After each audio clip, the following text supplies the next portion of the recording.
Salve pessoal, tudo bem? Está no ar o episódio 163 do podcast da Página 5. Aqui Rodrigo Casarim. Página 5 é também a coluna de livros que edito no Portal UOL.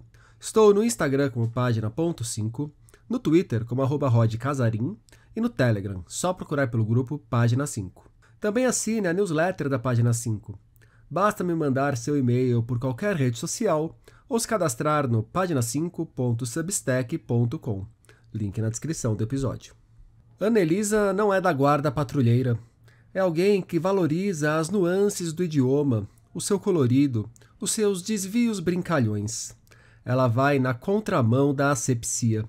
É o que escreve Mariana Iannelli no prefácio de Nossa Língua e Outras Encrencas, novo livro de crônicas de Ana Elisa Ribeiro. Como o título entrega, o foco do trabalho está na relação da autora com a língua portuguesa. O volume é uma reunião de textos que Ana escreveu ao longo de anos para a revista Pessoa. Apresentar a Ana é uma tarefa ingrata. Profissional que atua em muitas frentes, ela dá aulas para turmas do ensino médio ao doutorado.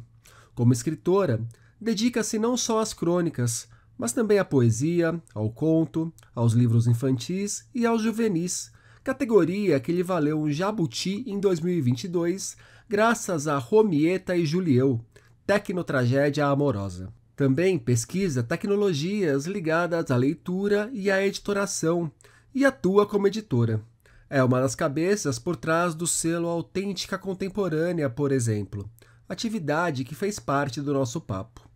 Nessa conversa, falamos ainda sobre o momento dos autores latino-americanos, a literatura na sala de aula, caminhos para a edição e, claro, a relação com a linguagem, com as palavras. Ana Elisa Ribeiro, muito obrigado pela presença aqui no podcast da Página 5. Ana, você é professora, editora, pesquisadora, autora de livros infantis e juvenis, poeta, contista, cronista que escreve sobre a nossa língua.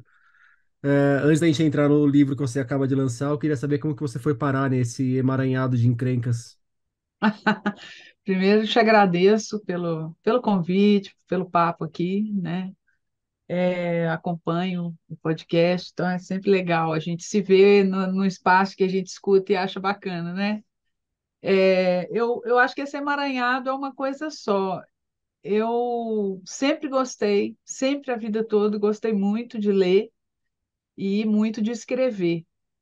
E, e para mim é tudo meio isso, assim, né? Tudo que você falou dessa lista aí tem a ver com ler e escrever. Então, eu fui escrevendo as coisas, experimentando os gêneros, né, lendo muita coisa de tudo isso. Eu fui parar na sala de aula, dou aula disso, né, eu dou aula desses assuntos, dou aula em 3 níveis de ensino, né? Então, no ensino médio, eu dou aula de redação, na graduação, eu dou aula de assuntos ligados ao livro, na pós-graduação também. Então, para mim, é um bloco só de coisas. Né? E delas todas sai algum produto, vamos dizer assim, né? Eu gosto muito de fazer também, eu não gosto só de falar sobre, eu gosto de falar sobre e ir fazendo. E aí dá nisso, fica parecendo que eu sou uma metralhadora, né? É uma metralhadora que um tiro vai puxando o outro, né? Isso, na verdade eu sou mais uma bordadeira, sabe? Tá Fica mais mais para simpático bordadeira, até, né? muito mais simpático. E a ideia de escrever crônicas sobre a nossa relação com a língua, que é o que a gente tem nesse novo livro, como que surgiu essa proposta? A ideia não é Como minha, surgiu e não. como é que você foi esmiuçando as crônicas, né? Que sempre que a gente vai para um campo muito específico, às vezes a primeira ideia é, não vai ter assunto para muito tempo. Mas aí quanto mais a gente vai se dedicando, mais vai brotando assunto e chega um momento que a gente tem muito mais assunto do que até braço para escrever a respeito. Exato, e também que como você tem que fazer aquilo temático, você fica com a antena mais ligada também, né? Você Sim. pega mais os assuntos que você quer desenvolver. E tem minha formação no meio também aí, né? A ideia não foi minha, a coisa de escrever sobre língua portuguesa foi uma encomenda. Ainda tem isso, eu adoro encomenda. Né? Fala para mim, a gente quer fazer, parece um joguinho, né? Você quer fazer isso e tal, de tal jeito? Normalmente eu respondo que eu quero, se eu achar que eu consigo. Se vier com uma boladinha razoável ainda, ajuda. Nada, veio com nenhuma boladinha. Eu ainda tenho essas loucuras de fazer só porque gosto. Então foi o caso, a revista Pessoa, que é uma revista que eu admiro, uma revista belíssima, né? É editada pela Mirna Queiroz. Em 2016, ali, ela conversou comigo e falou: Ó, eu quero. Aí, então ela veio meio pronta. E aí ela disse que tinha um espaço, que ela queria fazer uma coluna sobre língua portuguesa ou sobre as línguas portuguesas, porque a revista Pessoa alcança países de língua portuguesa. Então tinha esse desafio, né, de falar para todos. A coluna já tinha nome, ela queria fazer uma homenagem ao Fernando Pessoa, então chamava Ortografia Também é Gente, que é uma frase dele. E aí ela só me disse assim: eu queria que fosse uma pessoa que não fosse coluna de regra gramatical, sabe? Esse tipo de coisa que tem nos jornais, né? Uma pessoa que fica ali botando, só falando de regra, tá certo, tá errado. Ela não queria essa perspectiva, ela queria uma perspectiva mais linguística, mais diversa e tal. E eu sou linguista, né, de formação. Ela sabia que eu tinha essa formação e queria que fosse uma mulher, porque ela também identificava uma maioria masculina, né? O povo que tem esses espaços de falar sobre a língua geralmente são homens, né? E aí ela disse: eu queria que fosse uma mulher, que fosse uma linguista, que pudesse falar das línguas portuguesas, etc. Eu achei fantástico, eu já tinha experiência com coluna como cronista, né, há muito tempo, em outros espaços, e aí nós combinamos uma coisa mensal. Mas a coisa mensal acabou rolando por 5 anos, né? Isso que você falou aí. Eu não sabia o que que ia dar, quanto ia durar. Quando eu assumo esse tipo de compromisso, eu sou bem rigorosa, assim, eu nunca faltei, né? Eu estava lá todo mês com a minha coluna, um exercício fantástico, eu acho, de escrita, de você pegar o jeito da coluna e ter tema todo mês e etc e tal. Não me atrasava, não faltava. E aí o resultado é que 5 anos depois, aí passou a pandemia, né? Passou um monte de coisa nesses 5 anos aí. Então, eu comecei em 2017, fiz esses anos todos completos, e no final, e aí 5 anos depois eu pedi para ela, se eu conversei com a Mirna e falei que eu estava já meio cansada do tema, né? Aí sim eu comecei a achar, nossa, e fazendo coluna para um monte de lugar, aí vira aquela coisa, não tinha que escrever uma coluna, tinha que escrever três, né, para lugares diferentes, com temas diferentes, e essa coisa temática, você começa a se repetir, você vê que você está escrevendo coisa que você já falou dela no outro, sei lá.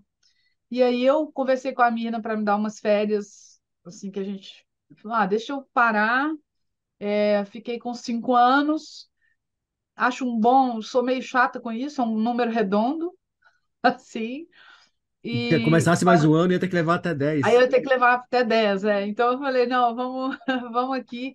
E pedi para ela, porque essas crônicas funcionavam assim: a revista Pessoa é por assinatura, né? Então, o assinante tem acesso aos textos o tempo todo, mas quem não é assinante é só por 24 horas. Então, ela soltava a crônica, eu divulgava rápido, falava com as pessoas 24 horas aberta, depois para assinantes. Significa que as pessoas não vê, essas crônicas não circulam assim, livremente, abertamente.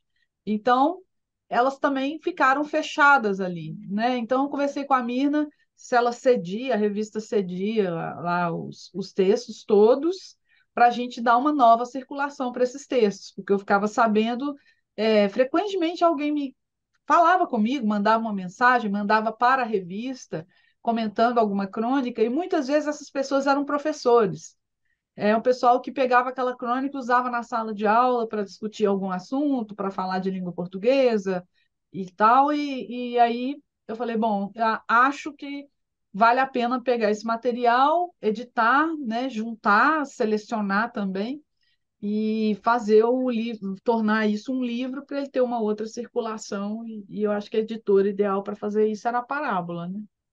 Um dos pontos que queria conversar contigo, você já até trouxe nessa sua resposta, que você falou que foi a Mirna que queria alguma coisa que não fosse aquilo lá de ficar falando o que é certo, o que tá errado, aquela coisa cheia de regrinhas, né? E no prefácio da Mariana, ela te aponta como alguém que não é da guarda patrulheira.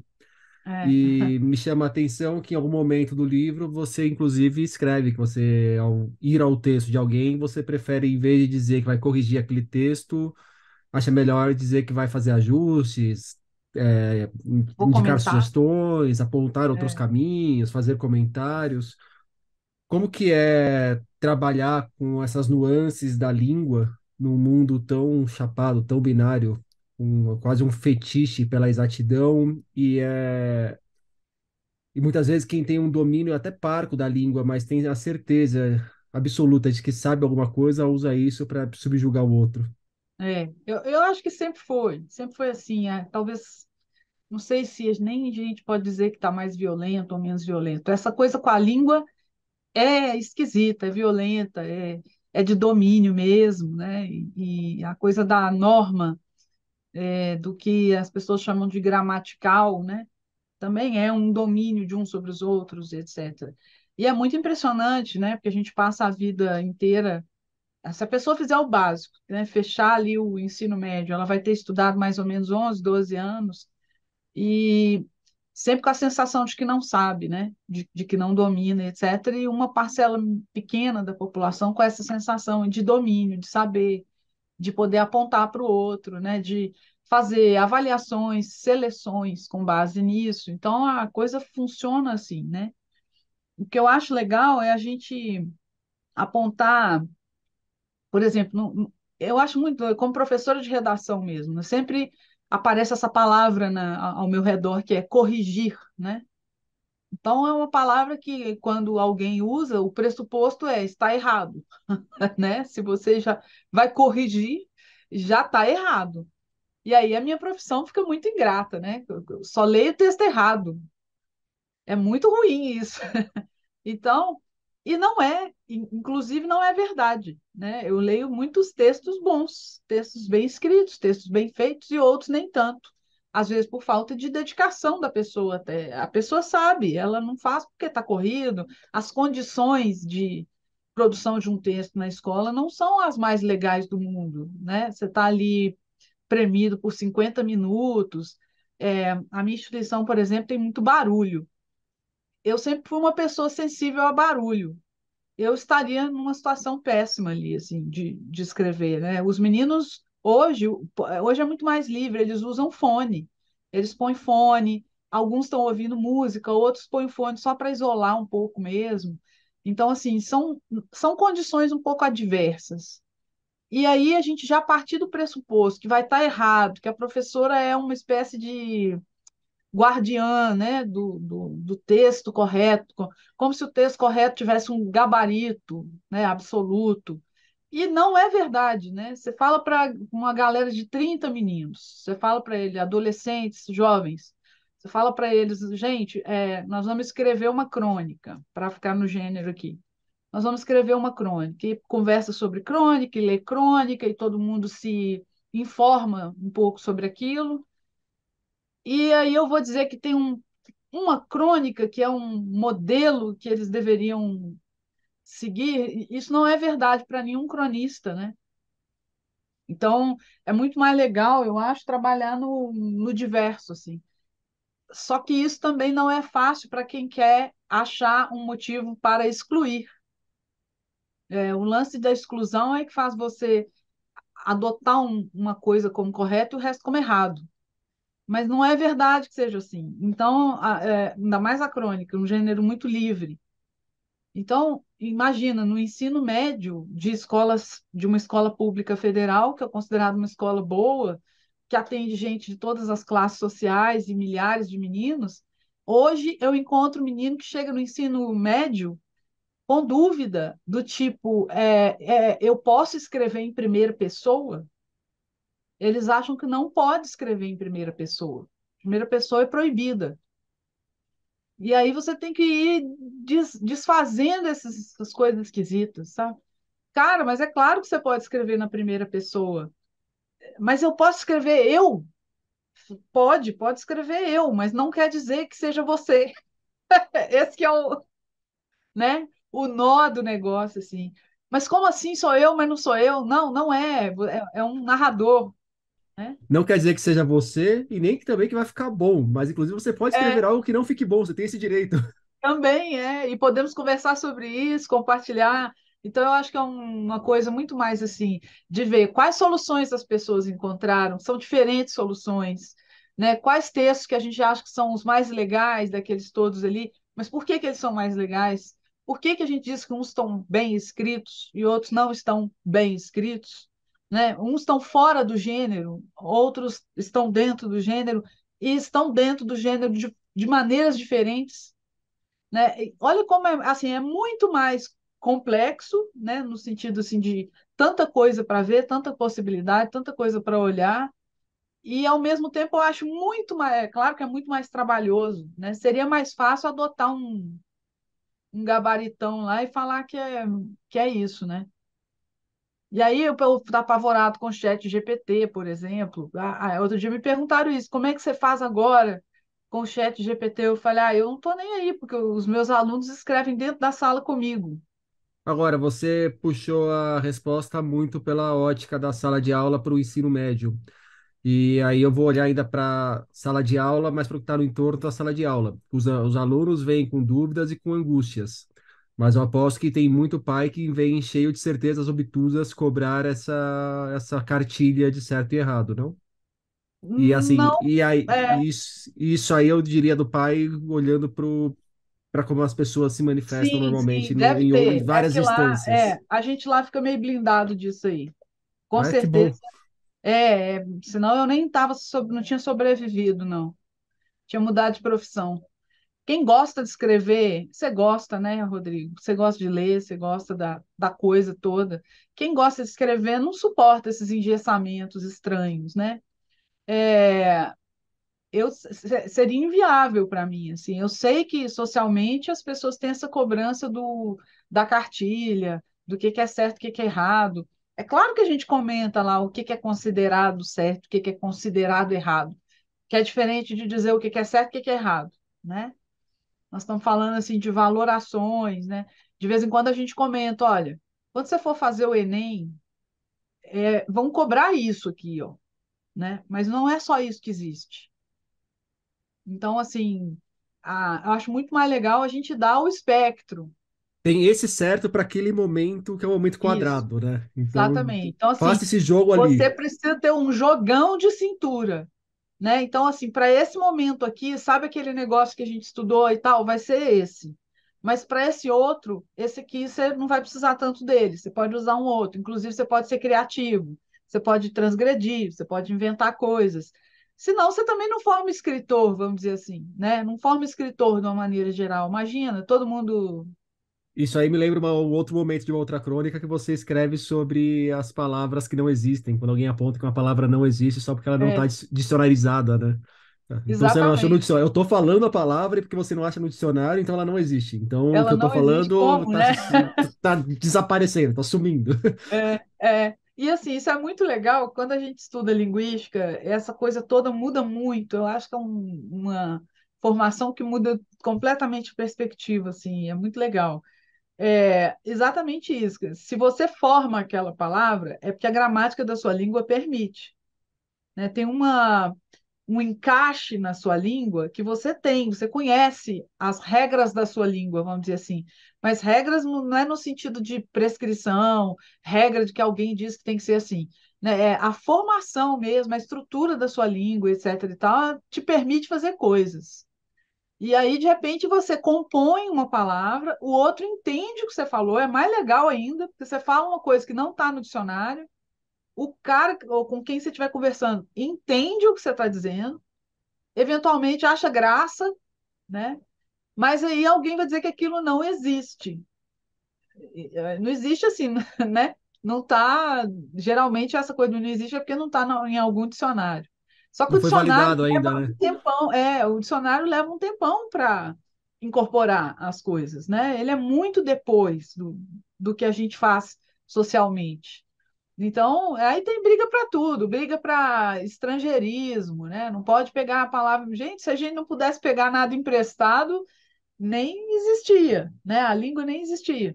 E essa questão do dicionário é um ponto muito parecido com o que eu brigo na literatura relacionada à crítica literária, é que se a gente não formar aqui o bojo de conteúdo que pode ser absorvido pelo dicionário lá na frente, ninguém vai fazer. Da mesma forma que Ninguém se a gente não faz. olhar para os nossos autores hoje para transformar num clássico daqui 50 anos, de repente, ninguém vai fazer. Aliás, tem um cara no Instagram, eu não vou lembrar o nome dele, não, peço desculpa por isso, mas é algum perfil do Instagram que é um revisor de texto, a pessoa. E ele, outro dia, fez uma postagem muito legal, que ele pegou vários autores contemporâneos, um monte de escritor contemporâneo, tipo assim, Jefferson Tenório, Giovanna Madalosso, essa galera toda aí, e ele fotografou um trechinho dos romances dessa galera e marcou uma palavra que ele estava querendo dizer o seguinte: a regra gramatical, né, condena aquilo ali, aquela ocorrência. Mas 10 ou mais romances badaladíssimos conhecidos da literatura brasileira atual escrevem daquele jeito. Está publicado daquele jeito que seria, entre aspas, errado pela gramática normativa. Então ele estava dizendo assim que aquilo é uma aberração defendendo a língua portuguesa mutante. Ele não estava defendendo a gramática normativa. Ele estava dizendo assim: como é que a gramática, essa bizarrice da gramática, fica forçando a gente a usar de uma determinada maneira, e na verdade isso já mudou. A gente não usa dessa maneira. É uma forçação de barra da gramática. E olha aí, ó, aí ele deu aquele monte de escritor famoso como exemplo, editoras grandes, né? E foi dizendo, olha aí, ó, todos esses romances têm ocorrências dessa palavra, dessa formação fora da gramática. Quem é que vai dizer que não pode, né? Eu mesmo tenho um caso relacionado a isso. Eu tenho aí, vou fazer já 10 anos escrevendo para o UOL, né, que é um portal de muito Aham, acesso. E eu sempre trabalhei muito com a ênclise no lugar em que deveria ser a próclise, uhum. pela gramática. E no começo havia uma chiadeira muitíssimo maior do que o que tem hoje. Então já é uma coisa muito mais aceitável hoje do que era quando eu comecei Porque é ali. um tempo, né? É. E aí, sabe o que que foi legal? Esse cara fez isso e o pessoal lá discutindo, um monte de gente concordando com ele, discordando dele e dizendo que é a editora que não revisou direito. Aí teve de tudo, né? E aí eu fui lá e lembrei para ele uma coisa. Falei, olha que interessante, você está dando como exemplo autores literários, né, brasileiros atuais e conhecidos, publicados por editoras grandes ou pelo menos editoras prestigiosas. Mas veja, as gramáticas do início do século também faziam isso que você está fazendo. As gramáticas do início lá, elas davam exemplos tirados da literatura do século XIX, como exemplos a se seguir. E uma das discussões, né, entre os linguistas e os gramáticos é de onde esses exemplos têm que sair. Será que um exemplo de língua padrão tem que sair de um livro literário? Não fica meio esquisito? Cobrar que as pessoas escrevam a exemplo dos livros literários? E aí algumas gramáticas no século XX passaram a dar exemplos tirados da imprensa, que eles consideravam um texto mais normal, entre aspas, assim, né? Um texto que não precisa ser literário e, ao mesmo tempo, é exigido que seja um texto, entre aspas, correto. E Um aí texto mais começam a aparecer subordinado a exemplos. alguma coisa, né? Então, assim, mudaram o foco da literatura, que seria uma linguagem meio, vamos chamar, estou usando um monte de termo aqui maluco, mas para a literatura seria uma coisa muito fora da curva, né? Muito acima, assim, e passaram para um outro tipo de exemplo. Então, se você pegar gramáticas assim aleatórias, você vai ver que elas tiram de jornal, né? Tiram de tal. Mas a imprensa também muda muito a língua, né? Então, na verdade, é difícil pegar isso aí. O uso que a gente faz é muito mais veloz, é muito mais criativo. E eu vou citar um livro que também agrada muita gente agora, que é o Latim em Pó, né? Que está super também recente, né? O lançamento recente. E o Galindo fala uma coisa legal também lá. Ele fala assim, engraçado como que na língua essas coisas não são vistas como inovações nesse sentido positivo que as pessoas dão para inovação, né? A gente trata com conservadorismo, assim, né? Está errado, não pode. Então tem uma resistência a mudanças. Enfim, acontece assim, a gente sabe que tem uma disputa mesmo, né? Umas forças, assim, poderes e etc., uns contrários aos outros. Mas eu achei legal desse cara do Instagram, porque ele fazia um movimento de defender a mudança, ele estava defendendo a flexibilização daquela regra, usando como exemplo uma coisa que se usava um século atrás. Né? Então ele acho que não tinha se dado conta de que ele estava fazendo a mesma coisa que as gramáticas antigas faziam, que era tirar exemplo do texto literário. Né? E aí você volta na questão, né? É uma questão meio de método assim também. E aí eu coloquei isso lá para ele e tal, foi uma discussão legal, mas assim, de onde é que a gente tem que copiar? Onde que a gente tem que considerar que é né, o Olimpo do negócio é onde, né? E aí no livro eu não queria, a ideia não era ficar fazendo isso, né? No livro, ficar dizendo, isso aqui pode, isso aqui não pode. Quando você for fazer, evite isso. Essa coisa do A ou B, você chamou aí, você falou em polarização, né? Em bi, você usou outra palavra. É, esse negócio polarizado, assim, que tem que ser é certo ou errado e tal, era a ideia que a mina não queria. Binário, acho que foi binário que eu Isso, usei. essa coisa, isso, negócio binário, etc. E aí a gente resolveu trabalhar sempre assim, usando coisas do dia a dia, né, exemplos e situações que acontecem, que você pesca assim, né, do dia a dia para comentar, para dizer que aquilo até com alguma leveza, né? Dizer que aquilo acontece ou não acontece, o que que a gramática diz e o que que a gente faz, né? É, e foi assim, né? Passei esses 5 anos tentando fazer isso. E ainda nessa questão de fugir de uma cartilha na hora de ensinar, agora não a gramática, não a língua, mas a literatura. Então, quer dizer que para dar aula de literatura, não precisa nem gostar de literatura, só ser obediente já basta, é o Ah, não suficiente. precisa não. Ih, se Chega lá e precisar. manda, vai lá com as regrinhas, fala do romantismo, fala do naturalismo, joga lá um monte de Não, certezas e não, acabou. com certeza. Não, e acontece em outras áreas também, né? Você não precisa gostar de uma coisa para falar dela, dar aula dela, né? De jeito nenhum. Inclusive, de vez em quando acontece. Você está no curso, você dá aula no curso de letras, pergunta para a galera e uma galera fala: Eu não gosto de ler, mas eu estou aqui. Mas nesse texto você fala muito sobre uma espécie de esterilização pela qual a literatura passa para chegar na sala de aula. Você poderia se aprofundar um pouco nisso, Ana?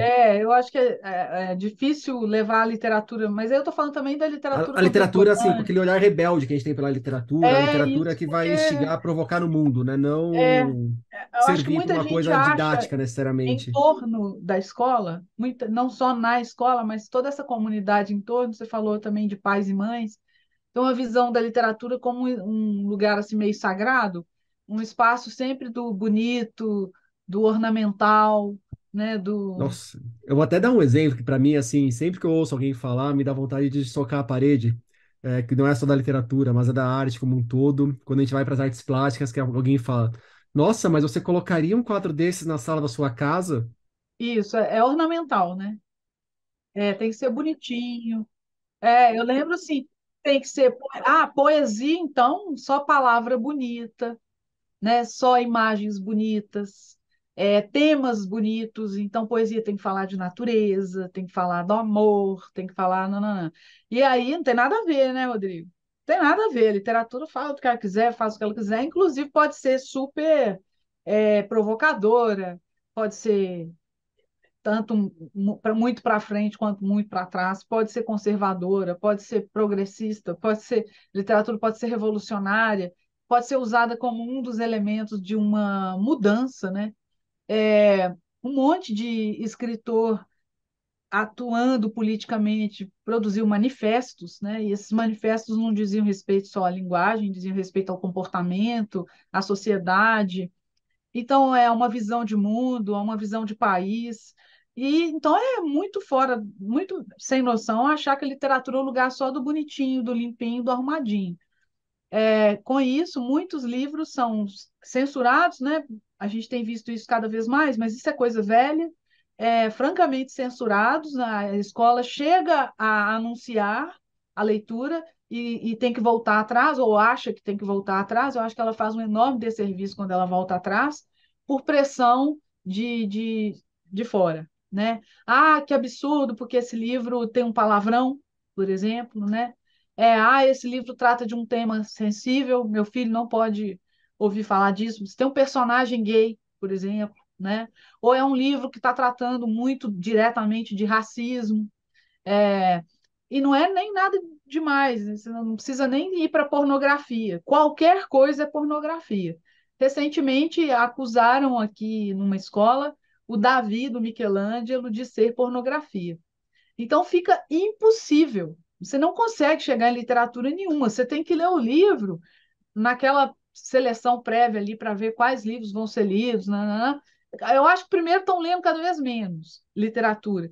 E segundo, que para chegar no livro tem que ter todo um comitê para olhar para aquilo de mil ângulos para tentar evitar escândalos e esse tipo de censura e imagem ruim, ainda mais se for escola privada, né, que tem a coisa da imagem, os pais ameaçam tirar os filhos e por aí vai. Com isso, você não lê quase nada.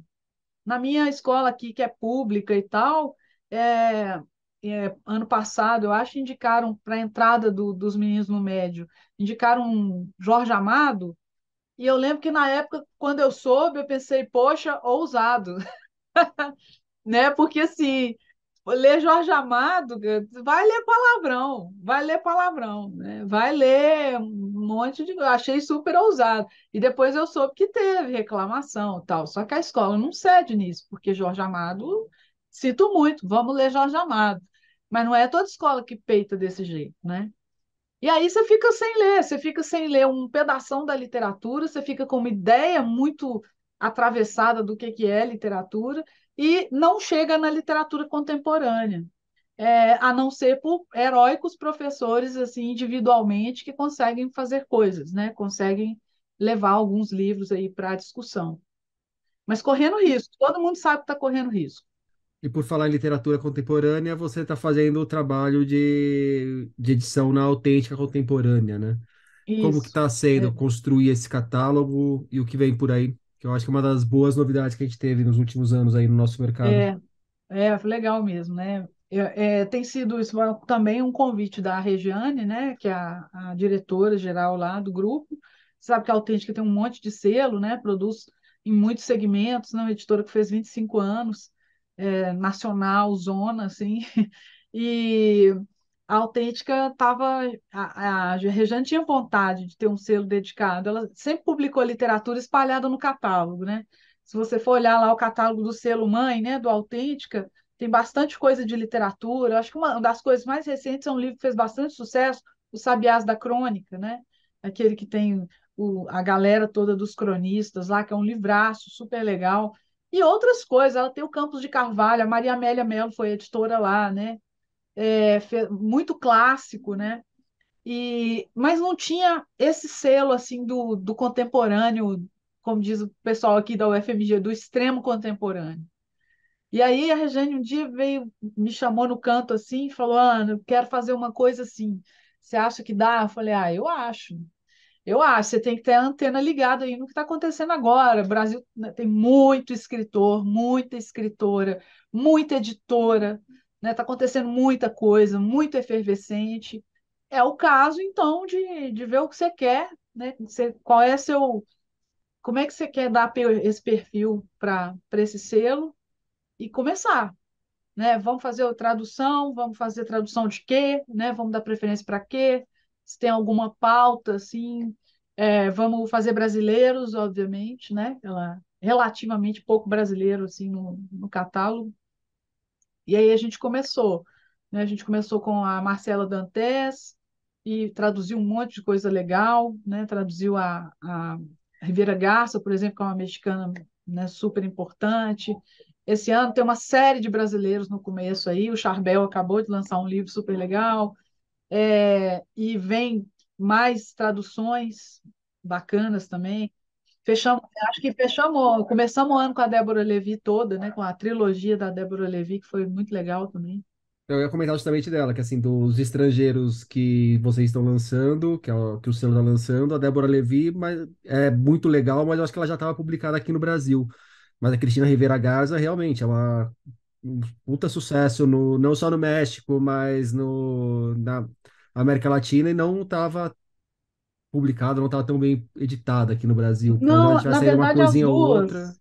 A Levi já tinha um livro, a Autêntica mesmo tinha feito um, né, um da trilogia, mas há mais tempo estava no selo geral. E a Rivera Garça tinha um livro muito tempo atrás, se não me engano, pela Rocco, não sei. É um dos livros dela, ficou meio apagadinho, assim. Só que depois disso ela cresceu muito, É que eu ia né? A falar, Rivera porque o Garça, Invencível Verão de Liliana gabaritou os prêmios os no prêmios México, em todos. boa parte da literatura de É. língua espanhola, e ninguém Então, tem essa nem coisa tchum assim, pra ela aqui. igual. O autor não é o mesmo, né, o tempo todo. Então, assim, esse livro dela é de não sei quanto tempo atrás, é tipo décadas atrás. Ninguém lembrava dela mais. Só que nesse tempo aí, a figura se desenvolve, publica um monte de livro, ganha um monte de prêmio. Então, não é absoluto, né? Isso também oscila. O próprio autor vai ganhando corpo. Tem autor que some, desaparece, né? O cara aparece, lança um livro, faz maior e tal, e nunca mais. Tem outro que aparece, vai devagar, lá pelas tantas volta. A literatura tem essa. A literatura, o mercado editorial e tudo. E a Rivera Garça cresceu demais. Quando a gente foi olhar para ela de novo, ela estava ganhando os prêmios do Invencível Verão e tinha um livro anterior legal também, a Autobiografia do Algodão. Então a gente comprou os Que dois de tá uma pra sair, vez. né? Tá para sair. É. A Moni Correda foi a mesma coisa. Estava olhando a Moni Correda ali, ela crescendo, crescendo, a musa do gótico, né? Assim, virou a mulher da literatura meio, aquela literatura ali meio de terror, meio, não sei, ali. O insólito. E ela A cresceu, palavra da moda na América Latina, o é o insólito. insólito, né? E aí ela virou meio espelho para muitas, assim, da geração dela. A gente fez o invertido, a gente fez o romance dela primeiro, né, o Mandíbula, que tinha fãs, assim, é uma coisa engraçada, as pessoas já estavam meio. Quem gosta, gosta do combo, né? Assim. E aí depois vai sair um livro de contos dela, que é anterior, que é o Las Voladoras. É, você até resvaloriza isso nessa resposta já, mas eu acho que também a gente está num momento bem propício para se publicar literatura latino-americana. Está vivendo Total, total, um a gente está uma numa renovação do interesse escalada. por essa literatura aqui, né? É, é. Assim, é legal demais, né? O interesse pela literatura de lugares do mundo que a gente não conhece, né? Umas literaturas que a gente tem menos acesso. A latino-americana está poderosa, inclusive em outros, né? Uma espécie de retorno das caravelas, né? Na Europa, um interesse pela literatura latino-americana. O que se faz aqui tem uma cara diferente, né? Se faz aqui. Mas é muito chato que o Brasil fique meio de fora disso, assim, sabe? A gente ainda continua um pouquinho deslocados. A margem, né? Tanto os hispânicos aqui não levam muito, né? É assimétrico, a gente faz eles e eles não fazem a gente. Quanto na Europa esquecem que o Brasil é América Latina. É duro. Ana, para a gente fechar o nosso papo, me indica um livro. Nossa, que coisa dificílima, hein?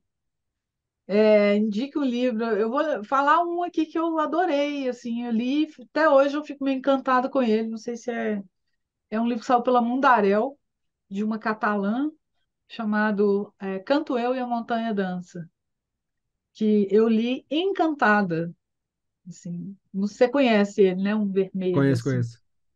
Eu achei uma literatura poderosa, um texto bonito, não é fácil, né? E ela consegue fazer umas imagens. Eu me sentia meio dentro daquele ambiente estranho, daquele lugar ali, e às vezes umas cenas de suspense que eu achava interessantíssimo, como que ela leva a gente para o suspense mesmo, né? Assim, de dar medo. Você lia a cena e ficava, ai, que coisa, parecia um pesadelo. Achei muito impressionante esse livro, assim. Acho que é uma leitura legal para quem não quer, para quem quer ler literatura contemporânea de outro lugar, mas assim, não quer um livro facinho. Né? Livro facinho tem outros. Ana Elisa Ribeiro, muito obrigado pelo papo. Eu que agradeço. Obrigada demais. Nossa Língua e Outras Encrencas, de Ana Elisa Ribeiro, chega aos leitores pela Parábola. Por hoje é isso aí, pessoal. Indique o podcast para os amigos e inimigos. Um abraço, um beijo, um aperto de mão e até semana que vem.